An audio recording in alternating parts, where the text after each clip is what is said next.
Astăzi vei primi o rugăciune puternică care îți va transforma dimineața și va binecuvânta fiecare pas al zilei tale. Cu Psalmul 6, această rugăciune aduce puterea de care ai nevoie pentru a învinge provocările chiar din primele ore, reînnoind speranța și umplându-ți inima cu pace. Dacă viața a devenit prea grea, această rugăciune este refugiul tău sigur, un moment de conexiune profundă care îți va reîntări puterile și va lumina calea. Rămâi cu mine până la final, pentru că fiecare cuvânt aici este o invitație de a începe ziua binecuvântat, plin de protecție, curaj și credință. Meriți această pace și ea începe acum. Doamne, în această dimineață nouă, venim la Tine cu inimi pline de respect și încredere. Tu ne cunoști adânc, știi tot ce este în sufletul nostru, chiar înainte să rostim cuvintele.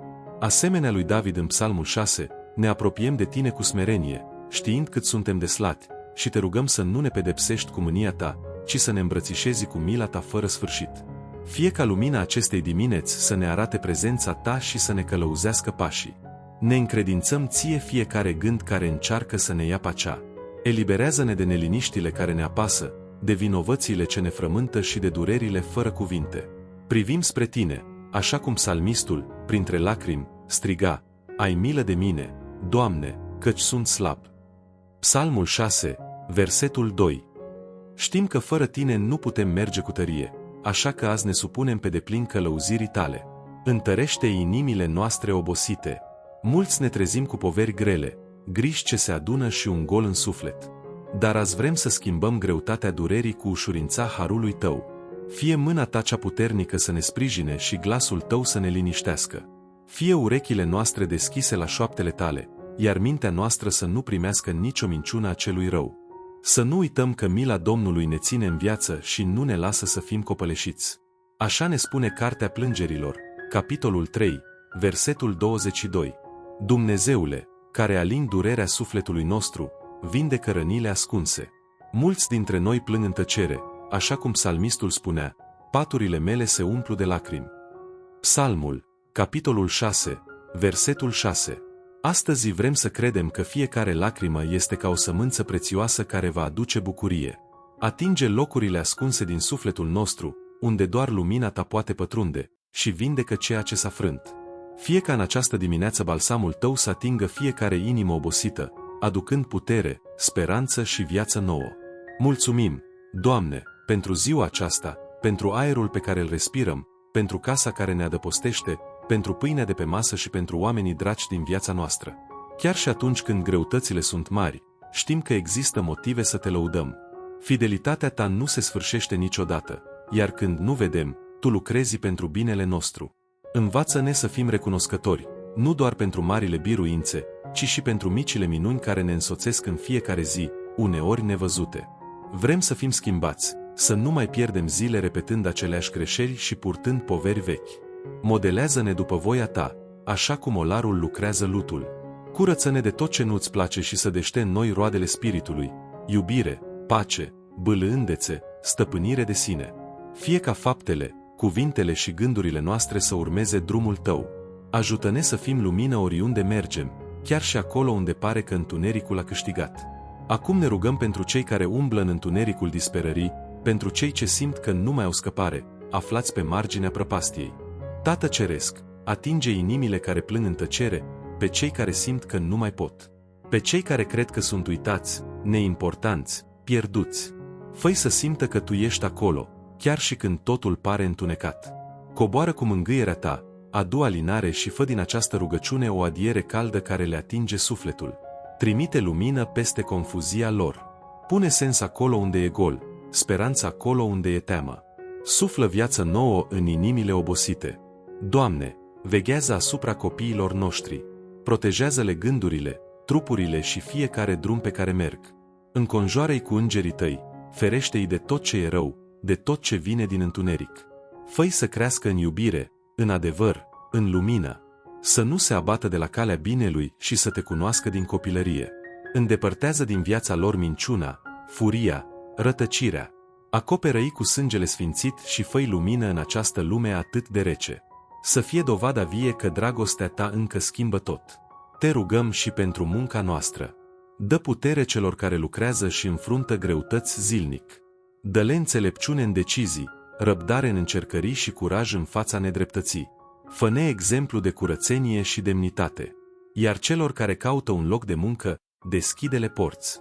Îndepărtează tot ce stă în cale, pregătește-i și așează-i exact acolo unde trebuie, la timpul potrivit.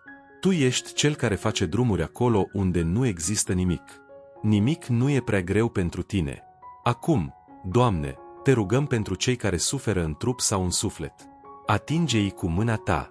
Dă vindecare, pace, odihnă. Nu lăsa ca durerea să-i doboare. Fii tu sprijinul lor în mijlocul furtunii. Doamne, Tu ești doctorul care nu greșește niciodată. Tu nu precis ai nevoie de bisturiu sau de remediu, pentru că o singură vorbă rostită de Tine poate aduce vindecare acolo unde medicina a spus nu mai e nimic de făcut. Amintește-ți, Tată, de cei care stau pe un pat de spital, cu ochii fixând tavanul și inima plină de dor. De cei care se luptă cu dureri ce nu se văd, dar sfâșie pe dinăuntru. De cei care au auzit diagnostice grele și simt că totul s-a prăbușit. Atinge, Doamne, trupurile slăbite. Uscă fiecare lacrimă. Pune mâna Ta acolo unde doare cel mai tare și arată că la Tine nu există imposibil. Tu ai vindecat cândva ochii orbi, ai ridicat picioarele celor care nu mai puteau merge, ai curățat pielea celor respinși.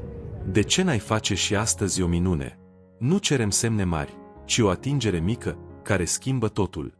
Condune, Doamne, chiar dacă drumul pare strâmt, chiar dacă e plin de urcușuri.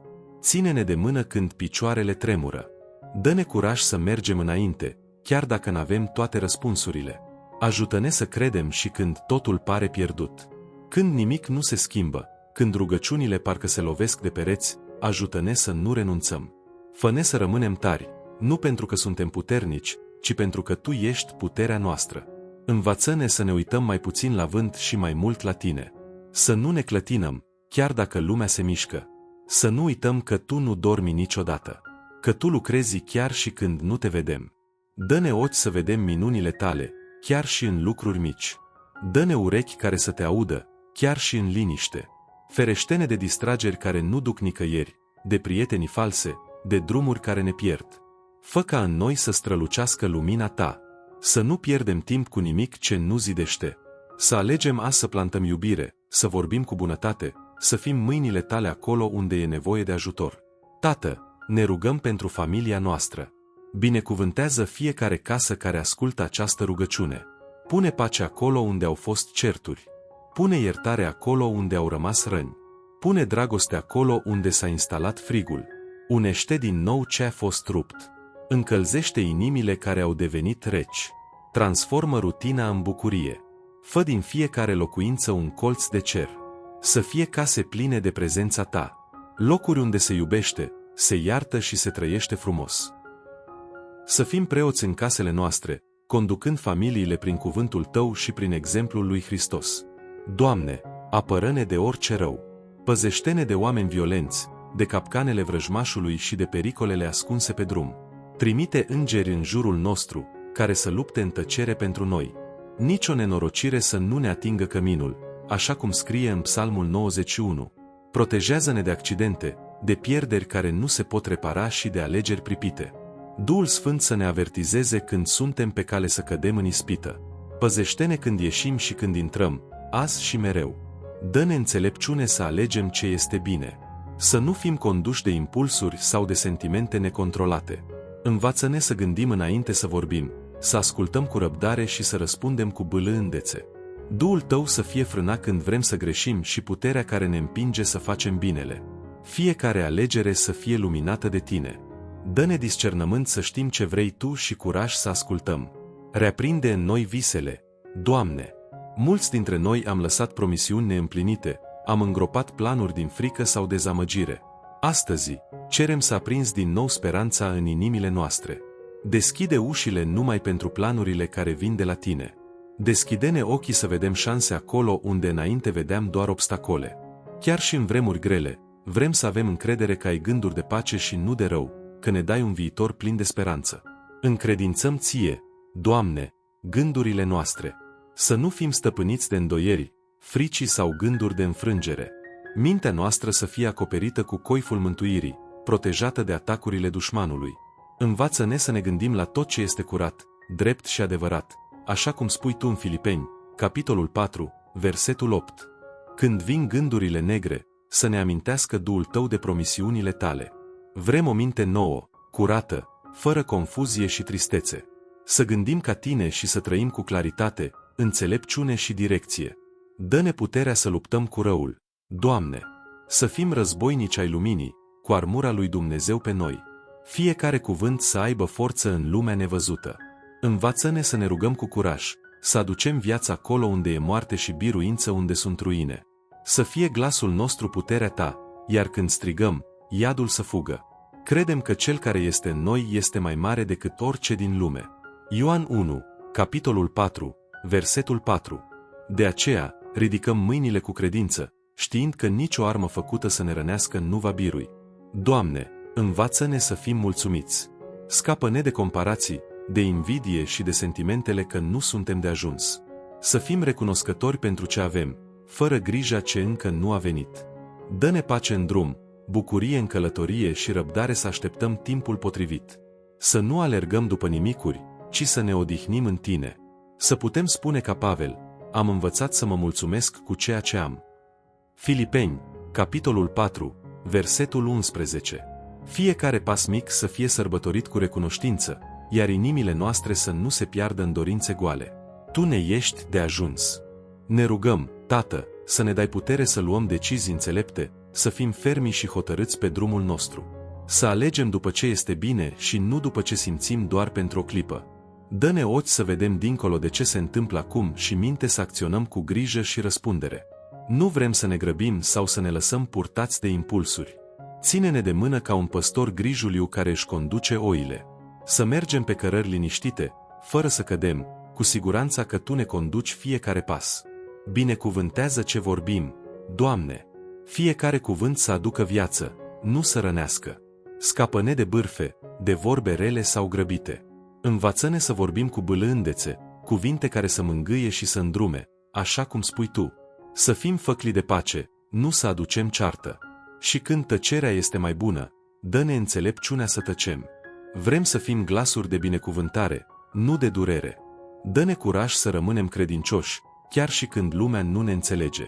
Să nu ne ascundem credința de frica urii sau a răutății. Vrem să fim lumină în întuneric, chiar dacă asta înseamnă să pierdem confortul sau aprobarea altora. Să fim ca Daniel, care nu s-a lăsat schimbat în Babilon. Ca ucenicii, să avem curaj să vorbim despre iubirea Ta, chiar dacă ne amenință. Să fim credincioși cu adevărat, nu doar în aparență, gata să urmăm drumul cu crucea. Sfințește, Doamne, legăturile noastre. Fă-le sănătoase, pline de respect și încărcate cu prezența Ta. Îndepărtează de noi prietenii rele, legăturile care ne îndepărtează de Tine, relațiile care ne fac rău. Dă-ne înțelepciunea să alegem cu grijă pe cine să avem aproape, cui să-i deschidem inima, cu cine să împărțim visele noastre. Și ajută-ne să fim și noi prieteni buni, să aducem încurajare, mângâiere și adevăr. Oriunde este ceartă, să fim pod de împăcare. Unde este frig, să aducem căldură. Și atunci când e liniște, să fim glasul iubirii. Rugăm ca Duhul Sfânt să ne călăuzească azi, să vorbească prin noi, să meargă înaintea noastră, să fie lângă noi și să locuiască în inimile noastre. Vrem să auzim glasul Lui chiar și în mijlocul zgomotului lumii. Să ne convingă când greșim, să ne aducă la pocăință și să ne întărească pe drumul nostru. Să nu închidem urechea la El prin distrageri sau neascultare, ci să trăim în legătură vie cu El, Duhul Sfânt, fi călăuza noastră, alinarea noastră și sfătuitorul nostru credincios. Învață-ne să dorim mai mult din prezența Ta. Să nu ne mulțumim cu rugăciuni făcute pe fugă sau cu slujbe fără inimă. Să avem setea Ta, foamea Ta și dorința de a fi singur cu Tine. Să fie timpul nostru de liniște plin de revelații, lacrimi sincere și întâlniri adevărate. Intimitatea cu Tine să schimbe tot ce este în noi. Vrem să fim plini de prezența Ta, să curgă din noi ungerea Ta, să trăim în sfințenie și să fim folosiți de Tine pentru a ajunge la ceilalți. Îți aducem înainte, Doamne, toate planurile și visele noastre. Te rugăm să le treci prin filtrul voinței Tale, să le modelezi după planul Tău. Dacă ceva nu vine de la Tine, te rugăm să ne îndepărtezi de acel drum. Dacă timpul pentru ceva încă nu a venit, învață-ne să așteptăm răbdătorii. iar dacă e momentul să acționăm, dă-ne curaj să mergem înainte fără teamă. Vrem ca tot ce facem să fie spre slava ta. Fiecare pas înainte să fie o ofrandă pentru tine și niciodată să nu punem visurile noastre mai presus de relația noastră cu tine. Te rugăm, Doamne, dă-ne înțelepciune pentru a stăpâni emoțiile. Să nu fim rod ai furiei sau paralizați de tristețe, nici urmăriți de grijă. Învățăm să le înțelegem și să le gestionăm cu echilibru, să fim puternici și liniștiți chiar și când sufletul se zbate. Ajută-ne să creștem și să fim maturi în sentimente. Dă-ne o inimă generoasă, care să nu se gândească doar la sine, ci să vrea să binecuvânteze, să împartă și să ajute. Să avem mâinile întinse spre cei care au nevoie, să fim un răspuns la rugăciunile cuiva azi. Dăruim cu adevărat atunci când oferim nu doar ce ne rămâne, ci ce are valoare. Generozitatea noastră să fie oglinda dragostei tale, căci așa cum ai spus tu, este mai ferice să dăruiești decât să primești. Faptele Apostolilor, capitol 20, versetul 35. Strigăm către tine și pentru dreptate, Doamne! Vedem atâtă nedreptate în jur, adevărul adesea tăcut, nevinovații apăsați, dar știm că tu ești judecătorul drept care veghează mereu. Ne rugăm ca dreptatea ta să triumfe, ca binele să biruie, iar cei smeriți să fie ridicați sus, în timp ce cei mândri să fie aduși cu smerenie la pământ. Ridică bărbați și femei drepți, dă voce celor fără glas și luminează locurile întunecate de corupție. Fie ca adevărul, chiar dacă întârzie, să iasă la iveală, iar dreptatea ta să strălucească puternic, ca soarele la amiază. Psalmul 37, versetul 6. La final, Doamne, vrem să fim martori vii ai iubirii tale. Să arătăm mai mult prin faptele noastre decât prin cuvinte. Să vadă oamenii în noi chipul lui Hristos, în răbdarea cu ceilalți, în bunătatea de fiecare zi, în cinstea din lucrurile mici. Să fim cărți deschise pentru cei din jur, iar viața noastră să atragă spre tine, nu pentru meritele noastre, ci pentru că Spiritul tău locuiește în noi. Vrem să trăim pentru slava ta, astăzi și mereu. Dacă această rugăciune a adus ceva în inima ta, te invit să o împărtășești cu cineva drag care are nevoie să simtă prezența și protecția lui Dumnezeu. Scrie un te amin în comentarii și lasă acolo și cererea ta de rugăciune, ca să pot mijloci și pentru tine. Nu uita să te abonezi la canal și să activezi clopoțelul, ca să primești în continuare rugăciuni puternice și mesaje care îți vor umple sufletul de speranță în fiecare zi. Fie ca Dumnezeu să-ți umple inima de pace și lumina Lui să-ți călăuzească fiecare alegere. Mulțumesc că ai fost aici cu mine în această rugăciune. Fie ca Domnul să te binecuvânteze, să te păzească și să-ți dea înțelepciune în orice clipă. Ne vedem la următoarea rugăciune. Amintește-ți mereu, Dumnezeu este lângă tine, azi și pentru totdeauna. Să ai parte de binecuvântări nenumărate.